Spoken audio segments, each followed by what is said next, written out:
Hi hello నమస్తే. దక్షిణాది సినిమాలపై నటి తమన్నా భాటియా చేసిన వ్యాఖ్యలు ప్రస్తుతం చర్చనాంశీయంగా మారాయి. సౌత్ ఇండస్ట్రీ హీరోయిన్లను గౌరవప్రదంగా చూడటం లేదని, కేవలం గ్లామర్ డ్రాగ్స్ గా మాత్రమే పరిగణిస్తుందని ఆమె సంచలన వ్యాఖ్యలు చేశారు. సౌత్ సినీ పరిశ్రమలో పురుషాధిక్యత ఎక్కువగా ఉంటుందని, నటనకు సరైన ప్రశంసలు దక్కవని తమన్నా పేర్కొన్నారు. అయితే తమన్నా బాలీవుడ్ వెళ్లిన తర్వాత ఈ వ్యాఖ్యలు చేయటంపై సోషల్ మీడియాలో విమర్శలు వెల్లువెత్తుతున్నాయి. పేరు తెచ్చిపెట్టిన ఇండస్ట్రీపైనే విమర్శలు చేయడం ఏమిటని పలువురు ప్రశ్నిస్తున్నారు. గతంలో పూజా హెగ్డే, తాప్సీ పన్ను వంటి హీరోయిన్లు కూడా దక్షిణాది పరిశ్రమపై ఇదే తరహా వ్యాఖ్యలు చేశారు. తన నడుముపై పెట్టిన ఫోకస్ కథపై పెట్టరని పూజా హెగ్డే అనగా, రాఘవేందర్ రావు వంటి వారిపై తాప్సీ అప్పట్లో వివాదాస్పద వ్యాఖ్యలు చేశారు.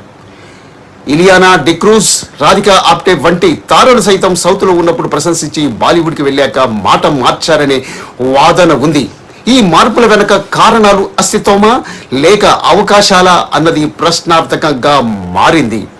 ఇప్పుడు గతంలో కూడా చిన్మయ్ చేసిన వ్యాఖ్యలు ఈ బాలీవుడ్ ఇండస్ట్రీనే కలకలం రేపాయి అన్నది మనకు తెలిసిన విషయమే. ఈ వీడియో మీకు నచ్చినట్లయితే లైక్ చేయండి, షేర్ చేయండి, సబ్స్క్రైబ్ చేయండి. Thank you.